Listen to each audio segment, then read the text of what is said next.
All right, someone's got to explain this movie to me. The Escort. It came with my MVD. I bought a whole bunch of movies from MVD, and one of them was like Life After Flash about Sam J. Jones. That was good. Sagan was interesting about having your pants down past your ass, walking around that way. How it all developed. Everybody agreed. It all developed in jail. For all the guys, if you pull your pants down, that means you want to do it with another guy, and it's in society. Anyways, that was the two Kathy and I watched. And then I said, well, let me pull out the next one in order. And I didn't really look at all this stuff. I should have. First of all, it's got what do you call it? Subtitles. And I'm like, at first I'm like, oh, I can't watch the movie and read at the same time. But obviously I can, because I don't want someone to turn off my movie, so I wouldn't turn this off. So I watched the entire thing. He kind of looks like Liam Neeson, but it's not. Anyway, so I thought it'd be interesting, so I'm watching it. The first 10 minutes is like the guy and the girl explicitly getting it on. Then she dies, and he goes to the doorman. Instead of just calling the police, this girl, I think she's dead. And they go and look.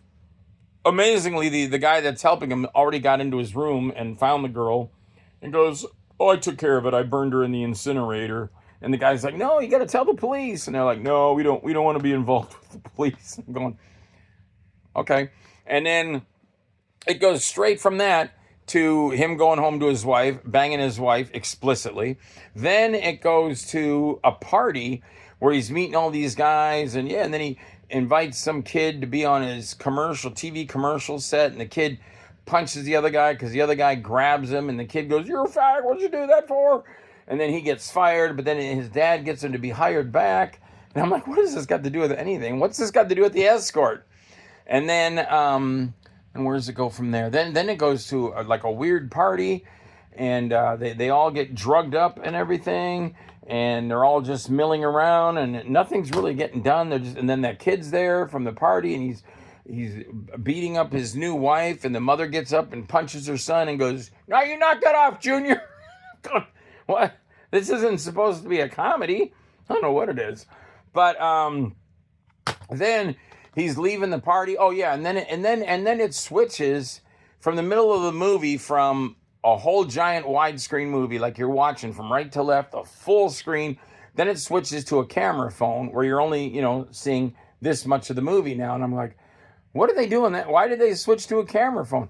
I've seen this before in another movie. I can't remember what it was, a sci-fi movie with monsters, and the people are on the trucks, and all of a sudden the last part of the movie switched to a camera size, and it was in night vision. There was no colors anymore, just that kind of blue-green night vision, and that's how they finished the movie. And I read an article about it, and they said they ran out of film, so they just took their phone out and finished the movie on the phone. And that's how they release it. And people complain about my movies. The Escort. It looks like a kind of a fine, nice little established Hollywood type movie. But it's from Croatia. I think that's where it's from. Anyway, because I think I said there's subtitles all the way through the movie, which at first I'm like, I don't like that. But you can actually divert your eyes to be able to watch the scene and read at the same time. If they don't make the subtitles leave too quickly. So I knew everything that was going on. But I'm like, what does it have to do with the Escort? Why is the bear in there? Why did the bear cross traffic? Why are they at this party? Why did they start shooting with the camera phone in 3/4 into the movie? And then I'm end up right after they miss the bear, he just looks at his wife in the back seat. They miss the bear going by. He looks out the front window, and it's the end of the movie, and the music's going, and the credits roll, and I'm going, I don't get it, man. So, if anybody wants to deep dive into that movie, and you can explain it to me, good luck, because I sure as hell don't get it. All right, it was called The Escort, a film by Lucas Vola. Lucas Vola, I don't get it, man. I am so sorry. And you probably look at my movies and go, your movies are shit. Well, touche, whatever. But the quality is really, really good in the movie, but I don't get it. All right, thanks for watching. Bye.